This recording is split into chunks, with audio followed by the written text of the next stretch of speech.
In the west is 400 kilometers, whereas in the east it is only 150 kilometers. Now the regions of the Himalayas are divided into three main parts. The topmost is Himdari, that is more than 6,000 kilometers high, and in the center we have Himachal, and the width of these regions are about 50 kilometers. The lowermost is Siva Lakes. Okay, here the width is 50 kilometers. Okay, and let's talk more about Himdari. Himdari's average height is 6,000 meters. It is also called the Great or Inner Himalayas, and it is mostly made of granite and it's snow-packed peaks. Okay, now Himachal is below the Himdari range, and it is also called the Lesser Himalayas. Average height is 3,700 meters to 4,500 meters. After that is the Sivaliks. The average height here is 900 meters to 1100 meters, and this is made of the alluvium soil, which is good for agriculture. Okay, so next we will talk about the width and the they are divided into according to the rivers. Okay, so between the region between Indus and Satluj is the Himalaya mountains, and between Satluj and Kali is Kumaon Himalayas, and between Kali and Tista is the Nepal Himalayas, and between Tista and Dihang we have the Assam Himalayas. Okay, now you see the range of the Himalayas. They make a turn in the eastmost side, and this is called the Purvanchal, and we have the Patka Hills, the Naga Hills, and the Mizo Hills here. Okay, though let us talk about the northern plains. The northern plains have three major rivers, that is the Ganga, Brahmaputra, and the Indus. Okay, now these are made up of the alluvium soil, and they have good rainfall, so they have good crops. And its length is 2,400 kilometers, and it is 240 to 320 broad. So in the map, you can see how it is broad, and here it is the length.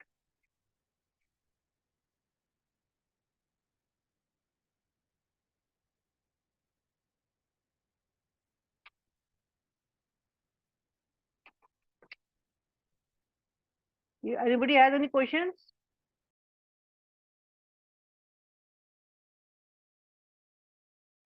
Anybody has any doubt, any questions till now so far? Hi, Pranav. Good evening. Okay, so fine. So we have the Punjab plains, we have the Ganga plains, and we have the Brahmaputra plains. The Punjab plains is formed due to the flow of the Indus River. The Ganga plains are formed due to the flow of the Ganga River, and the Brahmaputra plain is formed due to the flow of the Brahmaputra River. Okay, now we have spoken about the Himalayas. Now under the Himalayas we have Bhabar, we have Terai, we have Bhangar, and we have Khadar. Okay, let's talk about the Bhabar region first. The Bhabar region varies from 6 to 12 kilometers wide. It is 6 to 12 kilometers wide, and there are many stones in this region which are called pebbles. In the Terai, when we talk about the Terai region is marshy, is the marshy region, and dense salt forests are found in the Terai region. When we talk about the Bhangar, this region is made up of alluvium soil, and Bhangar is the largest region on the northern plain, and there are many stones in this region which are called kankar. Now Khadar region, Khadar stones are not present in the Khadar region. The land of Khadar region is very fertile. The Khadar region is also good for the agricultural activities. Okay. So far everybody understand? Sampath, any doubt? Yes, ma'am. Yeah, Shravan, you have any doubt? No, ma'am. Yeah.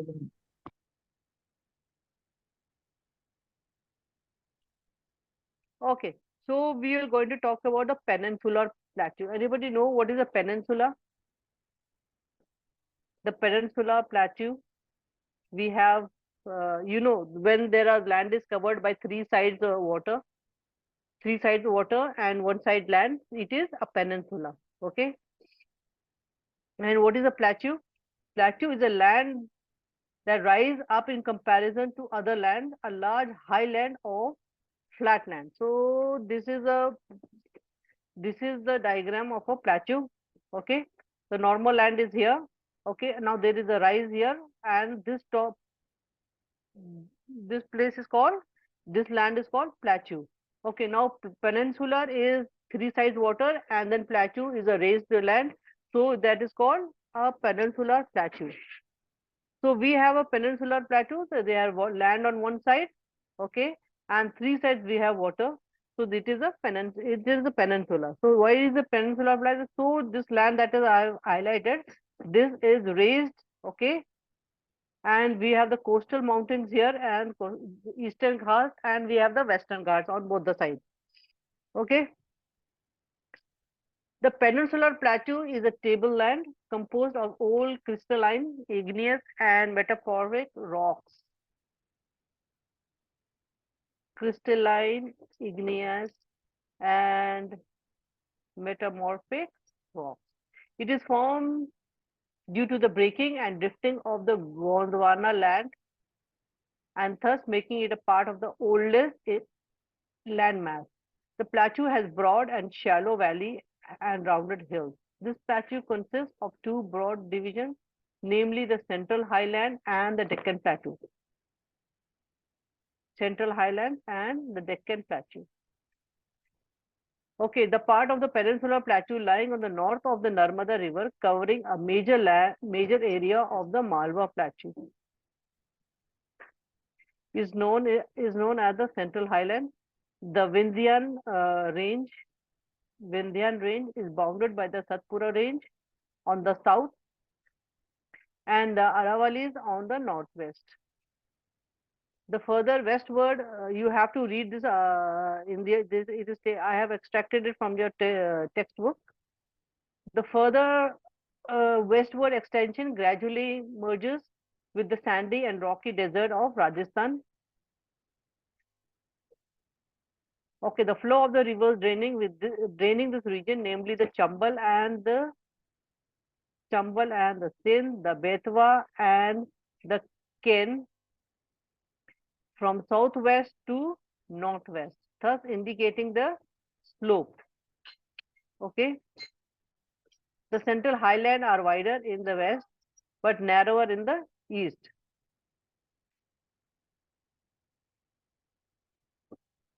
The eastward extensions of this plateau are locally known as the Bundelkhand and Bhagelkhand Okay, the waterfall of Chota Nagpur Plateau. The Chota Nagpur Plateau marks the further eastward extension drained by the Damodar River. You are understanding all this, right? The Deccan Plateau is a triangular landmass, okay? Triangular landmass that lies to the south and of the river Narmada.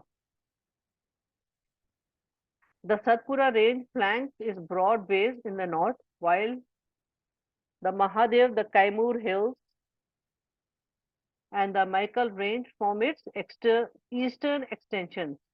Locate these hills and ranges in the physical map of India. This may come as a question in your exams. Okay, so you have to find these on the physical map of India. The Deccan Plateau is higher in the west and slope gently eastwards. It slopes gently eastwards. An extension of the plateau is also visible in the northeast, locally known as the Meghalaya, Karbi Anglong Plateau, and North Chachar Hills. It is separated by a fault from the Chota Nagpur Plateau. Three prominent hill ranges from the west to the east are the Garo, the Khasi, and the Jaintia hills. Okay, now here we see the map. This is in the you see the central highlands are here, this place, the Vidya range, okay, the Narmada river, the Satpura range, and so this is the Deccan plateau. Okay, and here we have the Chambal Betwa, it is in the southeast direction. Okay, we have the Malwa plateau, and with the Chota Nagpur plateau. Okay, and we have the river here. Who will read this? Sampath, please read this article. The Western Ghats and the Eastern Ghats mark western and eastern edges of Deccan Plateau respectively. Western Ghats lie parallel to western coast. They are continuous and can be crossed through passes only. Locate the Thai, Bhor and Thal Ghats in the physical map of India. The Western Ghats are higher than the Eastern Ghats. Their average elevation is 900 to 1600 meters as against 600 meters of Eastern Ghats. The Eastern Ghats stretch from Mahanandi Valley to Nilgiris in the south. The Eastern Ghats are discontinuous and irregular and dissected by rivers draining into Bay of Bengal. The Western Ghats cause orographic rain by facing the rain-bearing most moist winds to rise along the western slopes of Ghats. The Western Ghats are known the Western Ghats are known by different local names. The height of the Western Ghats progressively increases from north to south. The highest peaks include Anaimudi, 2,695 meters, and the Doda Betta, 2,637 meters. Mahendragiri, 1,501 meters, is the highest peak in the Eastern Ghats. Chevroy Hills and the Javadi Hills are located to the southeast of the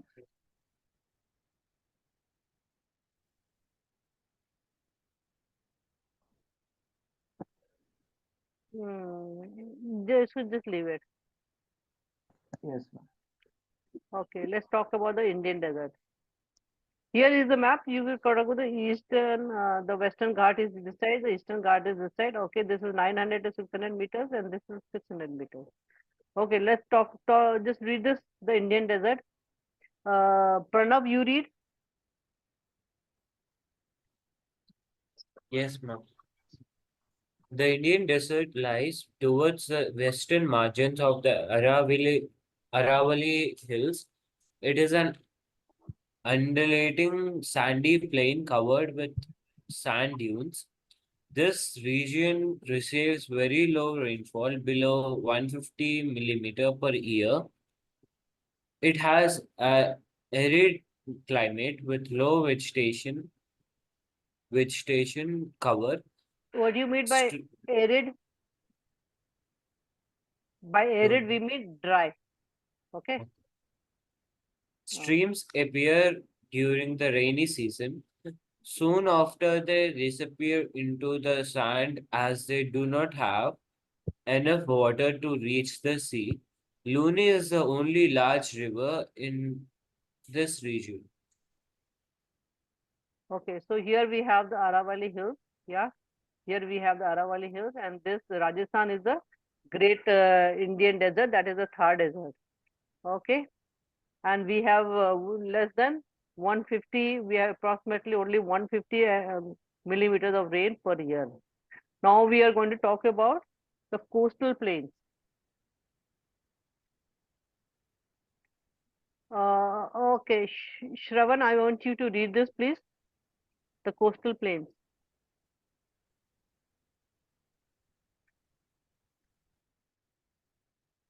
Arabian Sea on the west and the Bay of Bengal on the east.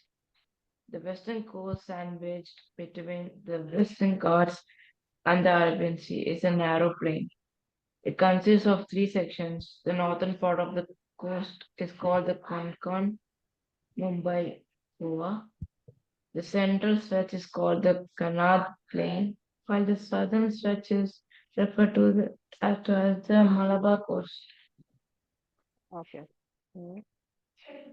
The plains along the Bay of Bengal are wide and level. In the northern part, it is referred to as the Northern Sarkar, while the southern part is known as the Coromandel Coast.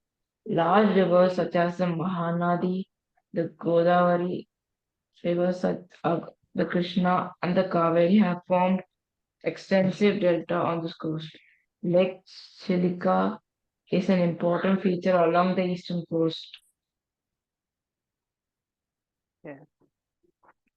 So here we have the western coast, okay, and here we have the eastern coast. The eastern coast is wide as compared to the western coast, okay. Now the western coast we have Konkan coast, we have Kannad coast, and then we have the Malabar coast, okay. And in the eastern coast we have the northern Sirsas, and then we have the Coromandel coast. Okay, this is what they're talking about, okay. And now India also has islands, okay. What is an island?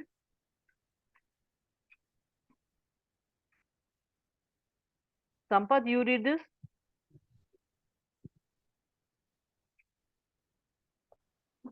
Yes, ma'am. Ma'am, from the yes, ma'am. You have seen that India has a vast mainland. Besides this, the country has two groups of islands. Can you identify these island groups? Locate the Lakshadweep Islands group lying close to Malabar coast of Kerala.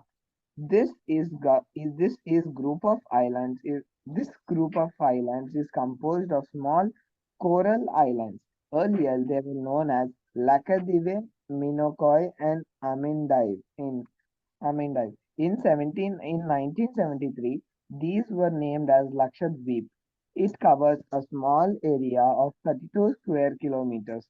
Kavaratti Island is the administrative headquarters of Lakshadweep. This island group has great diversity of flora and fauna. The Piti Island, which is uninhabited, has a bird sanctuary.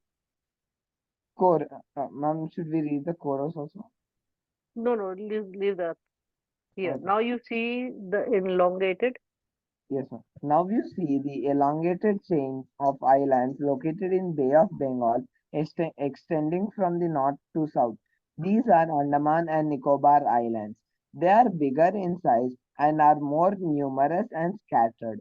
The entire group of islands is divided into two broad categories, the Andaman in the north and the Nicobar in the south. It is believed that these islands are an elevated portion of submarine mountains. These island groups are of great strategic importance for the country. There is great diversity of flora and fauna in this group of islands too.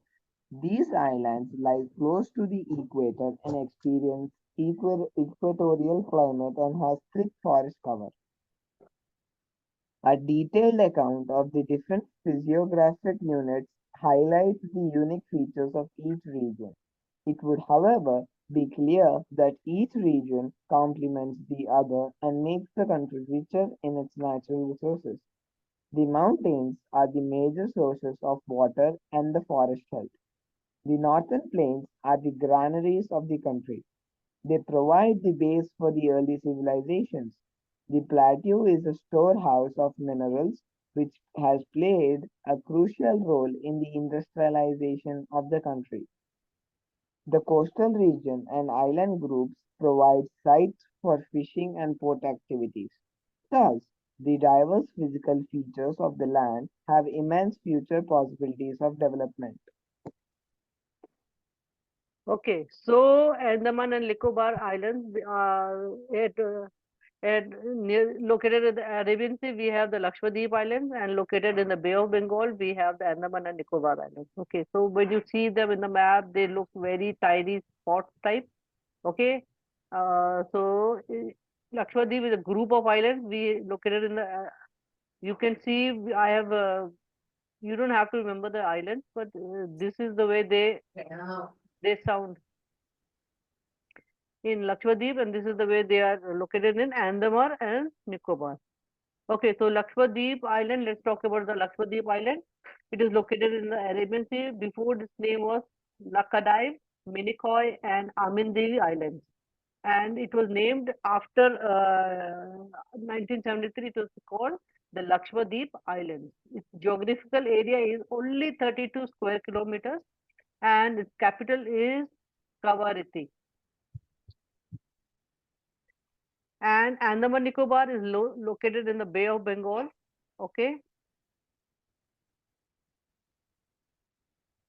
So it is must have known in history. There it was also known as the Kala Pani, and the prisoners were sent there, and they were left there to die. And it is a very, can say, very vigorous jail is made over there during the British time. So also when the tsunami had hit us, it had hit first. It had hit near the Andaman Nicobar Islands. Anybody has any doubt, anything that you did not understand? I am ready to repeat. Ma'am, can you repeat Indian deserts? Yeah, let's do that. Indian deserts. Okay, the Indian deserts, like you say, in the north we have the Aravalli Hills here. You see, here we have the Aravalli Hills. Okay, so we have the Aravalli Hills here, and because of the Aravalli Hills, the moist winds are not able to reach the Rajasthan, the part of the Rajasthan. So this makes the Great Indian Desert here. So this is also called the Thar Desert. Let us read the details about it. The Indian Desert lies towards the western margin of the Aravalli Hills. It is an undulating sandy plain covered with sand dunes. Sand dunes mean mountains of sand. So what happened? The entire sand mountain is blown away, and another sand dune is formed in another place. So it is never a fixed sand dune. So this region receives very low rainfall, below 150 millimeters per year. That is very less rain. Okay, now it has arid climate. Arid means dry climate and very low vegetation. There is no agriculture over there, and there are no rivers flowing over there. We only one large river is there. That is name is Luni. Okay, that is it about the Indian desert. Anybody has any other doubt? You know about the Western Ghats and the Eastern Ghats. The height of the Western Ghats is 900 to 1600 meters, and that of the Eastern Ghat is only 16, 600. 600 meters. So this is a very, and the Eastern Ghat is very uneven, while the Western Ghats are a little even. Okay. The Eastern Ghats stretch from Mahanandi Valley to the Nilgiris in the south. The Eastern Ghats are discontinuous and irregular and dissected by rivers draining into the Bay of Bengal. You understand this, right? The Western Ghats causes orographic rain by facing the rain bearing moist winds to rise along the western slopes of the Ghats. The Western Ghats are known by different local names. The height of the Western Ghats progressively increase from north to south. The highest peaks, you have to memorize the highest peaks, include the Anaimudi and the Dodabetta, Mahendragiri. Highest peak in the Western Ghat is Shivroy Hills, and Javadi Hills are located in the southeast. So sorry, in the southeast. Okay. What is a plateau? You know, we did a revision on what is a plateau. The peninsular plateau. Do one thing, just read this once again so you can understand it better. Uh, okay, Shravar, you read. The Peninsula Plateau is a tableland composed of the old crystalline, igneous, and metamorphic rock, thus formed due to the breaking and drifting of the Gondwana land. Just hold on. Let me do this reading in the reader. We will talk about the Western Plateau.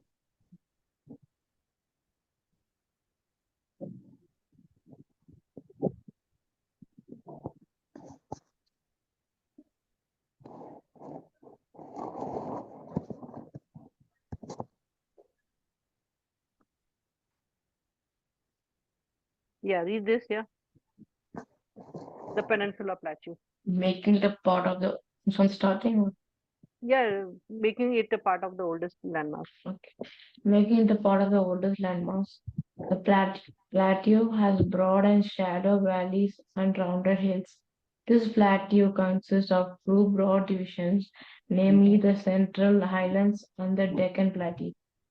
The part of the Peninsula Plateau lying to the north of the Narmada River, covering a major area of the Malwa Plateau, is known as the Central Highlands. The Vindhyan Range is bounded by the Satpura Range on the south and the Arvalis on the northwest. The further westward extension gradually merges with the sandy and rocky desert of Rajasthan. The flow of the river draining this region, namely the Chambal, the Sindh, the Betwa, and the Ken, is from the southwest to northwest, thus indicating a slope. The central highlands are wider in the west but narrower in the east. The eastward extensions of this plateau are locally known as the Budalkhand and Bagalkhand. Okay. Okay, Sampath, you read next. Just Chota Nagar. Yes, ma'am. Uh, The just Chotanagar Chota Plateau. The Chotanagar Plateau marks the further eastward extension, drained by Damodar River. The Deccan Plateau is a triangular landmass that lies to the south of the river Narmada. The Satpura Range flanks its broad base in north, while the Mahadev, the Kaimur Hills, and the Maikai Range from its eastern extensions. Locate these hills and ranges in physical map of India. The Deccan Plateau is higher in the west and slopes gently eastwards. An extension of the plateau is also visible in the northeast. Locally known as Meghalaya, Karbi Anglong Plateau, and North Kachar Hills. It is separated by a fault from Chota Nagpur Plateau. Three prominent hill ranges from the west to east are the Garo, Khasi, and Jaintia Hills. The western and the eastern Ghats mark the western and eastern edges of the Deccan Plateau, respectively. The Western Ghats lie parallel to the western coast. They are continuous and can be crossed through passes only. Locate the Thal, Dhor, and Pal Ghats in physical map of India. The Western Ghats are higher than the Eastern Ghats. Their average elevation is 900 to 1600 meters as against 600 meters of Eastern Ghats. The Eastern Ghats stretch from Mahanandi Valley to Nilgiris in the south. The Eastern Ghats are discontinuous and irregular and dissected by rivers draining into Bay of Bengal. The Western Ghats cause orographic rain by facing the rain-bearing moist winds to rise along the western slopes of the Ghats. The Western Ghats are known by different local names. The height of the Western Ghats progressively increases from north to south. The highest peaks include the Anaimudi 2695 meters and Doda Betta 2637 meters. The Mahendragiri 1501 meters is the highest peak in the Eastern Ghats. The Chevra Hills and the Javadi Hills are located to the southeast of the Eastern Ghats. Locate the famous hill stations of Udagamandalam, popularly known as Ooty and Kodaikanal. One of the distinct features of the peninsular plateau is the black soil area, known as the Deccan Tract.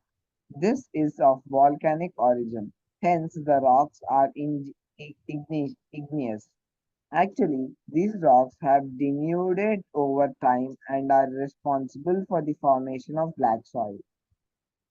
The Aravalli Hills lie on the western and northwestern margins of the peninsular plateau. These are highly eroded hills and are found as broken hills. They extend from Gujarat to Delhi in a southwest northeast direction. Okay, so now that we have studied about the peninsular plateau. Okay, anybody has any doubt? We will. You do one thing. You have to read this uh, reader also. Go through the map. Okay, try to locate. Like we have here the Indian desert. Okay, and this is the northern plains. Okay, and we have the Malwa plateau here. We have the Satpura range here. We have the Vindhya range here. Okay, the Chota Nagpur plateau here. Okay, and we have the Aravalli range here, the Chambal river. Okay, we have the Ghar range here, and let's talk about the Deccan plateau. This is the Deccan plateau here. Okay, five, we have the Western Ghats. We have the Eastern Ghats here. Okay, the Lakshadweeps are here, and this is the Andaman and Nicobar Island. Okay, in the Bay of Bengal. We have the Manandagiri here. Choromandal ghost here. Okay, and we have the Unnai Mundi here. Okay, so just go through the northern Chirar here.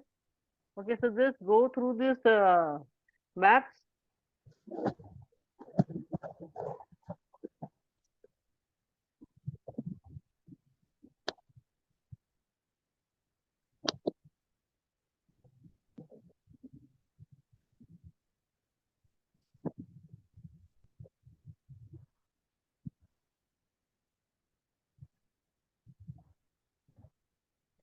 Anybody has any doubt?